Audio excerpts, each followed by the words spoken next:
Despite hysteria and misinformation by the mainstream media, I'm going to tell you why the George Papadopoulos guilty plea is as irrelevant as the Manafort indictment for President Donald Trump.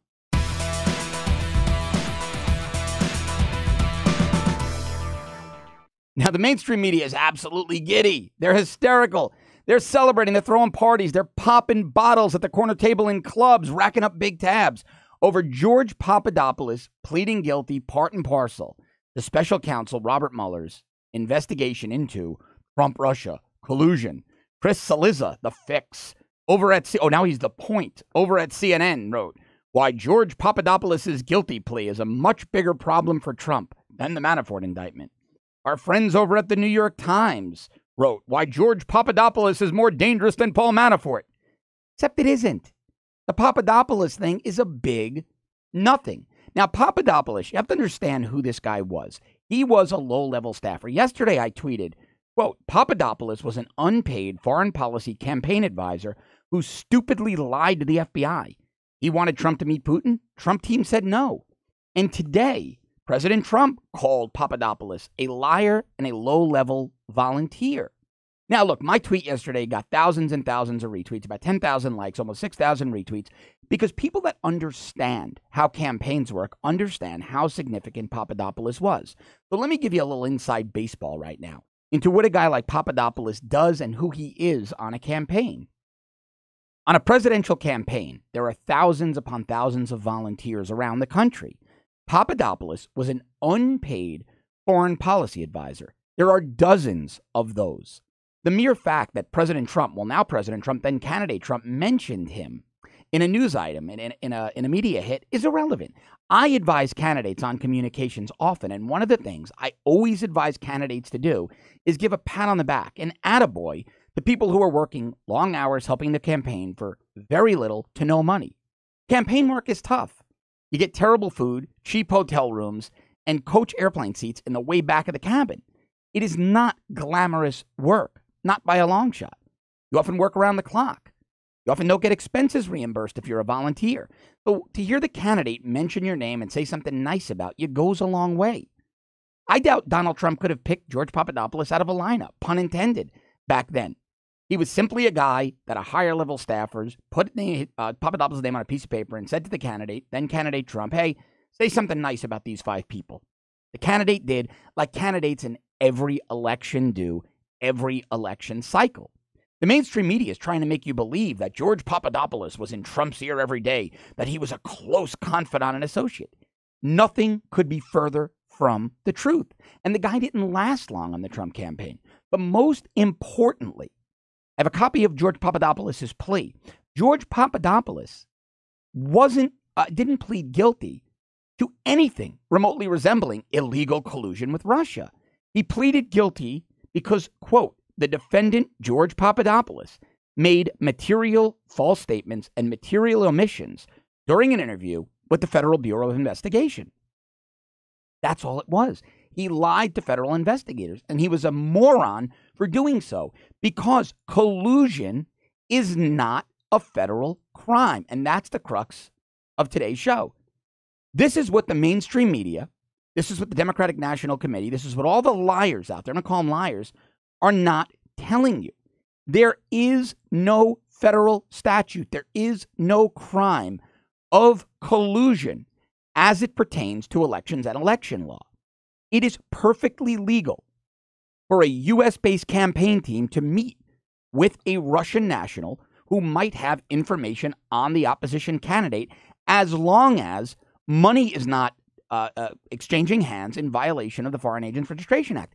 It's perfectly legal to take a meeting at Trump Tower. It's perfectly legal to meet for dinner. It's perfectly legal to discuss that opposition research. There's nothing remotely illegal about it at all. There is no law on the books. Campaigns do it every day. And there's nothing illegal about Americans meeting or doing business with Russians. We share diplomatic relations with Russia. There are McDonald's in Moscow. We do joint military exercises with Russia. The Russia hype. Now, look, Russia's not a friend. They hack us. They want our secrets. They help some of our enemies around the world. But in terms of diplomatic relations, Russia is not an enemy.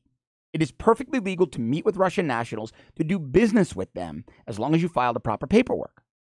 So all of this hype and hysteria is designed to lie to you so that you get a false picture of what really occurred. Papadopoulos sent emails trying to set up a meeting with Russians who supposedly had information on Hillary Clinton. None of that was illegal. Nothing about that was remotely illegal. It was perfectly legal. And that's why George Papadopoulos, is an idiot. He should never have lied to the FBI. He should have said, I absolutely did those things. These are the dates. Here's my cell phone. Here's my laptop. Here are the emails. And had he, you'd never know his name. Mueller was searching for a problem. He is nothing really but a problem in search of a solution. That's what Mueller is. Now, Greg Jarrett wrote an outstanding piece on Fox News, and he titled it, Still No Evidence of Trump-Russia Collusion, but Hillary is a Different Matter, wherein Greg notes what I just said. He said, to put it plainly, now Greg Jarrett is a brilliant lawyer and a great legal analyst, one of my favorites. He said, to put it plainly, Mueller is tasked with finding a crime that does not exist in the law. It is a legal impossibility. He is being asked to do something that is manifestly unattainable. And Greg is right. There's no crime of collusion. This is all hype. Also understand why a guy like George Papadopoulos would have lied to FBI agents. They're intimidating. Law enforcement can be very intimidating to a 29-year-old academic who came out of the oil and gas industry. I know. I was on the other side of that table. I was one of those investigators threatening your entire life, threatening to incarcerate you for years upon years and destroy everything you know and love. If you didn't give us the information we wanted, if you didn't plead guilty, that's the game. Papadopoulos probably should have lawyered up, and had he lawyered up, his lawyer would have told him nothing you did was illegal. So just tell them the truth. But he didn't, and now he's paying the price, and that's his problem. But tying him to Donald Trump and somehow suggesting that this implies deep-seated collusion and Trump and Putin planning to overthrow the United States is ridiculous. It's stupid. Now, what I love about Greg Jarrett's piece is that he goes on to say, however, Hillary may very well have broken the law. He says, quote, it could be said that Hillary Clinton is the one who was conspiring with the Russians by breaking campaign finance laws with impunity. And of course, he's talking about the now $12 million that we know was spent by the Clinton campaign to hire Fusion GPS and Christopher Steele to produce that fake news dossier on Donald Trump. We also now know that Obama for America, OFA, Obama's PAC, spent $925,000 through Perkins Coie, that same law firm, to pay Fusion GPS. And that's what Greg Jarrett means by Hillary violating campaign finance laws.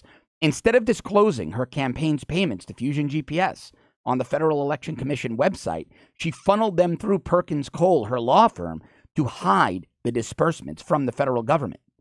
Hillary Clinton and her campaign team should clearly be indicted. And that's why Mueller's witch hunt needs to be shut down now.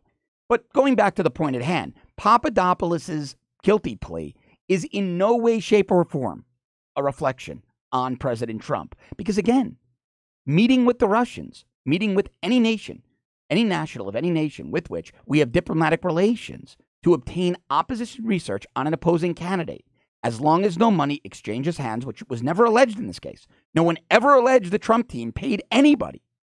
It's not illegal. And that's why if Jeff Sessions, our missing attorney general, doesn't step in and shut all this nonsense down, like I said yesterday, we need an attorney general that will.